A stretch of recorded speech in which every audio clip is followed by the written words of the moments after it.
अच्छा मसूद साहब, मसूद खान साहब, मैं आपसे बात करना चाहूँगा। इंडिया इज़ इंटरनेशनल टेररिस्ट, बस अब ये सिर्फ डिक्लेयर करना रह गया है। अहम ममालिक जो हैं वो इस बात को तस्लीम भी कर चुके हैं, क्योंकि ये जो पहलगाम फॉल्स फ्लैग ऑपरेशन है और उसके बाद में चाइना ने जिस तरीके से क्लियरली स्ट्रेट फॉरवर्ड पाकिस्तान को सपोर्ट करने का कह दिया, तुर्की ने कहा, बांग्लादेश ने कहा, कनाडा ऑलरेडी इंडिया को टेररिस्ट कंट्री कहता है और वो उसको मुसलसल रोकता है कि हमारे मुल्क में दहशतगर्दी मत करवाओ।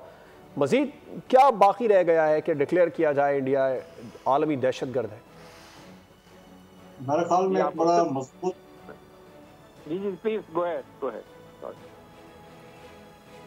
देखिए एक बड़ा मजबूत केस बन चुका है पाकिस्तान का। और जिस तरह स्पेशली जब ट्रांसनेशनल रिप्रेशन में कनाडा में एस्टेब्लिश हुआ और उसके बाद से यूनाइटेड स्टेट्स में पन्नू के असैसिनेशन प्लॉट वाज फाइल्ड, फिर यूनाइटेड किंगडम में असैसिनेशन के अवतार सिंह खाड़ा मारा गया, लाहौर में परमजीत सिंह पंजवर था, तो और एक हरमीत सिंह था, वो भी असैसिनेशन लाहौर में उसकी हुई।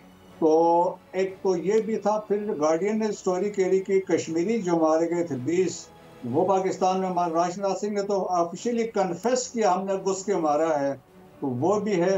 तो अब इस तरह के अवामिल आ रहे हैं। फिर देखें ना, ट्रायल चल रहा है ना निखिल गुप्ता का, जिसमें पन्नू पे जो असैसिनेशन प्लॉट में वो इन्वॉल्व था। तो केस बड़ा स्ट्रांग बनता है। और पाकिस्तान को मेरे ख्याल में हमें अपना एक वैसे डोजियर बना के इंटरनेशनली लेके जाना चाहिए।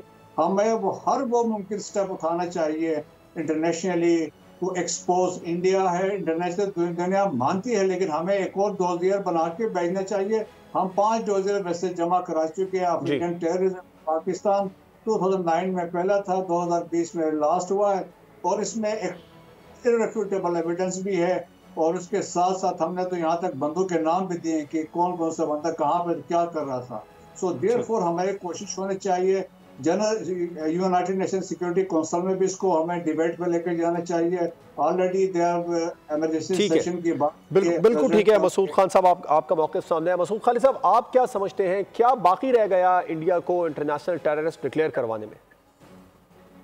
देखिए जी, हमने तो पहले भी इंडिया के खिलाफ डोजेज वगैरह जो हैं वो दी हुई हैं, शेयर किए हुए हैं, लेकिन इंडिया को बड़ी ताकतों की पुष्पराय भी हासिल है, ये भी हमें सामने रखना होगा।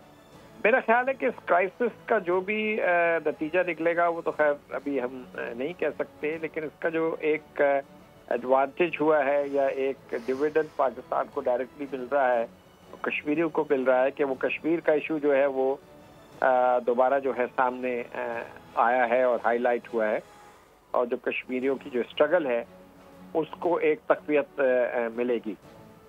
तो मैं ये समझता हूँ कि बड़ा अच्छा है, क्योंकि पाकिस्तान ने यूनाइटेड नेशंस से भी रब्ता किया है। सिक्योरिटी काउंसिल के प्रेसिडेंट ने कहा है कि सिक्योरिटी काउंसिल की एक मीटिंग हो सकती है इस मामले पे गौर करने के लिए। तो ये अच्छी पॉजिटिव मूव है। आपको याद होगा कि 2 साल पहले पुलवामा के बाद सिक्योरिटी काउंसिल की मीटिंग हुई थी, जो कि 40 साल के बाद हुई थी, जहाँ पे कश्मीर का इशू डिस्कस हुआ था। तो ये बड़ी अच्छी बात है कि अगर ये हम कश्मीर के इशू को लेकर जाए और इंटरनेशनल प्लेटफॉर्म, ये बड़ी अच्छी बात है, कश्मीर के मामले को लेकर जाए तो भारत मजीद बेनकाब होगा। सब्सक्राइब करें और बेल दबाएं ताकि कोई खबर रह न जाए।